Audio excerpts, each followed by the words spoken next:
everyone, this is Dipali here and today we are going to discuss about cyclic photophosphorylation and Kelvin cycle.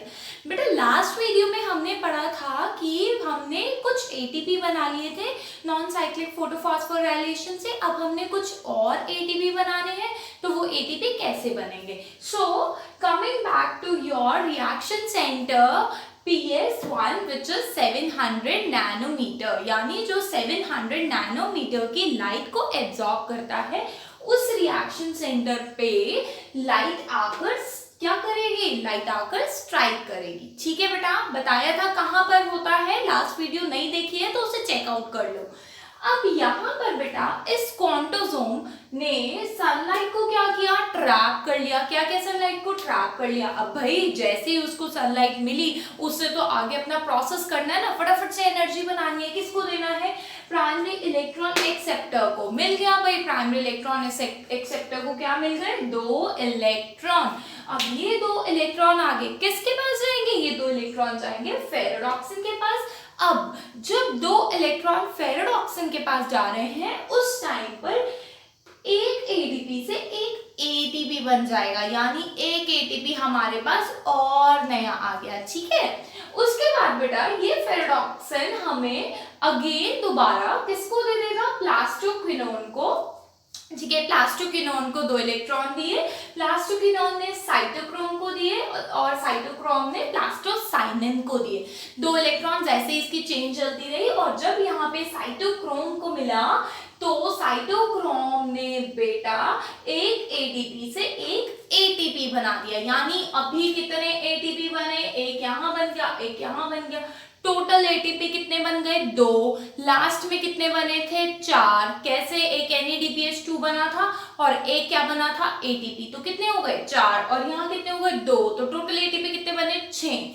ठीक है बेटा, अब ये plastocyanin क्या करेगा, ये अपने 2 इलेक्ट्रॉन किसको वापस दे देगा, उसी रिएक्शन सेंटर को जहां पर से उसे 2 इलेक्ट्रॉन वापस आए थे। यानी ये वाले इलेक्ट्रॉन वापस मुड़ के फिर से रिएक्शन सेंटर के पास आ जा रहे हैं, इसीलिए इसे बोलते हैं साइक्लिक फोटोफॉस्फोराइलेशन। अब बात करते हैं फोटोलाइसिस की। इसमें कहीं पे भी फोटोलाइसिस नहीं होगा। क्यों, क्योंकि बेटा जब इलेक्ट्रॉन वापस आ ही रहे हैं तो फोटोलाइसिस की जरूरत ही क्या है ना। इलेक्ट्रॉन वापस तो आ रहे हैं, वो फोटोलाइसिस तो इसलिए जरूरत थी क्योंकि इलेक्ट्रॉन की कमी हो सकती थी।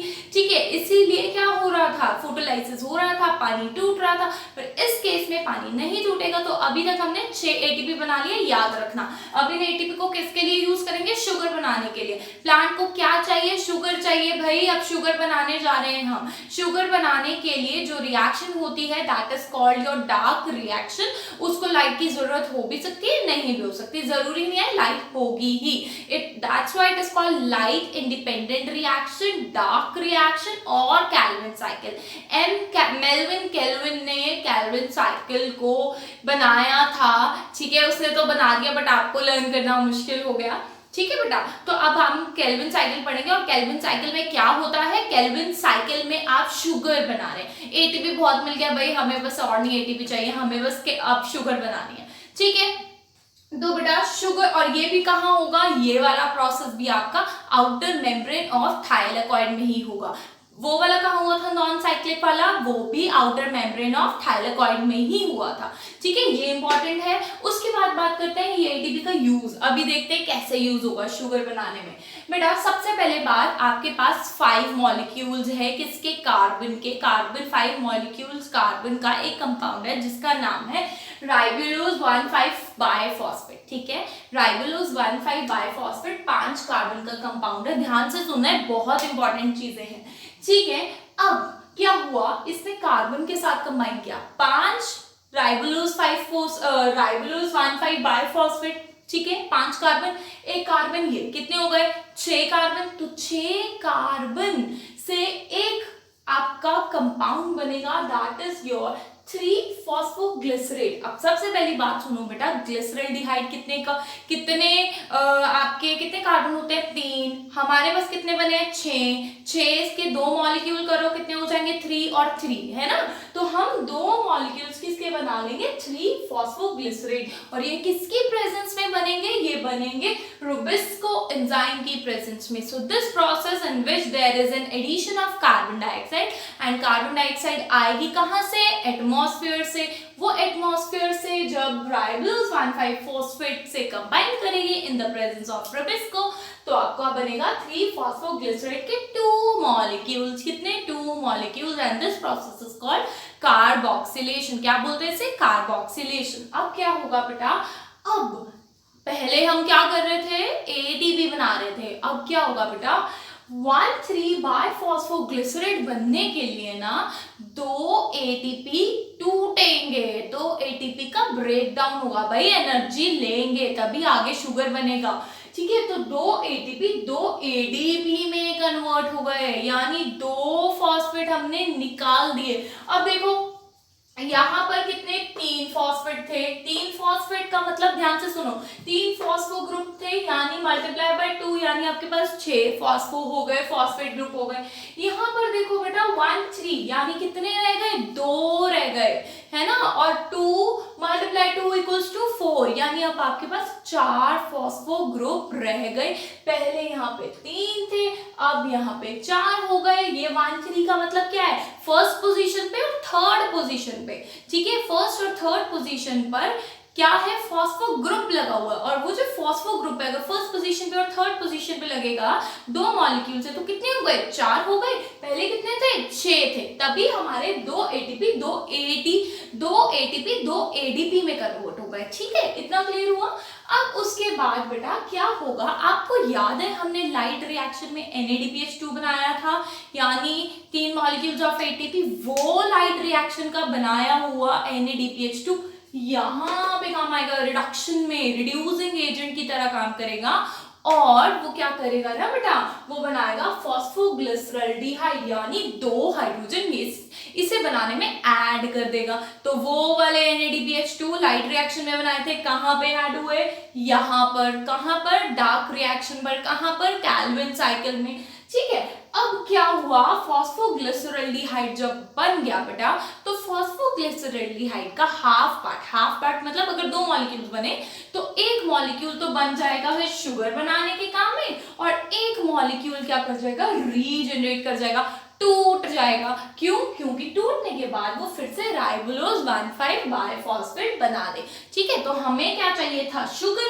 हमारे को शुगर मिल गया। देखो कितने स्टार से सजाया मैंने, क्योंकि भाई एनर्जी चाहिए थी, इतनी देर बाद शुगर मिला है, तो शुगर को तो हम अच्छे से स्टार लगाएंगे ना, तो इसीलिए बेटा शुगर जो है वो हमारा यहाँ बन गया।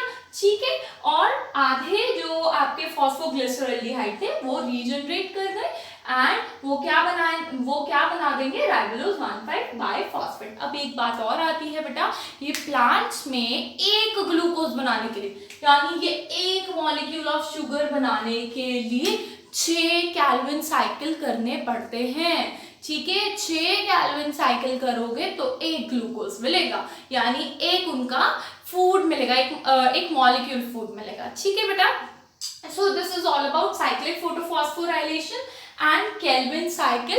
आई होप आप सबको समझ में आया होगा। इसके बाद हम क्या करने वाले हैं, इसके बाद हम पढ़ेंगे बेटा ग्लाइकोलाइसिस का। क्यों, क्योंकि शुगर बन गया, हमें एनर्जी मिल गई भाई, अब इस एनर्जी को यूज भी तो करना है, अब इसको तोड़ना भी तो है, इससे तोड़ने के बाद एनर्जी भी तो लेनी है, इसलिए अभी शुगर बना है। ठीक है, अभी खाना बना है। ठीक है, इसको यूज भी करना, और ये सारा का सारा प्रोसेस कहाँ हो रहा है, स्ट्रोमा के अंदर। कहाँ पर हो रहा है, स्ट्रोमा के अंदर, याद रखना। और ये सारा का सारा प्रोसेस बेटा स्ट्रोमल लेमेले में हो रहा है। सॉरी, मैंने पहले आपको बोल दिया था आउटर मेम्ब्रेन ऑफ थाइलेकॉइड में, नहीं, आउटर मेम्ब्रेन ऑफ थाइलेकॉइड में नहीं, स्ट्रोमल लेमेले में। कैसी होती है स्ट्रोमल लेमेले, ऐसे बनाते हैं। ये हो गया आपका थाइलेकॉइड, और इसके साइड में ये निकले हुए होते हैं, दीज आर योर स्ट्रोमल लेमेले। और जैसे हमने ये क्लोरोप्लास्ट बनाया, इसके अंदर ये डॉट डॉट स्ट्रक्चर जो है दैट इज कॉल्ड स्ट्रोमा।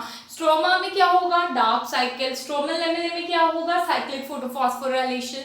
और आपका नॉन साइक्लिक फोटोफॉस्फोराइलेशन कहाँ पर होगा, आपके आपके आउटर मेम्ब्रेन ऑफ थाइलेकॉइड में, आउटर मेम्ब्रेन ऑफ थाइलेकॉइड में। तो ये याद रखना। अब शुगर बन गया है, अगले वीडियो में हम इस शुगर को यूज करेंगे, ग्लाइकोलाइसिस करेंगे, शुगर को तोड़ेंगे। ठीक है बेटा, बस यही आज की वीडियो में, और नेक्स्ट वीडियो देखना मत भूलना, और इस चैनल को सब्सक्राइब भी कर देना और जरूर लाइक करना। ठीक है बच्चा, ओके, थैंक यू एवरीवन।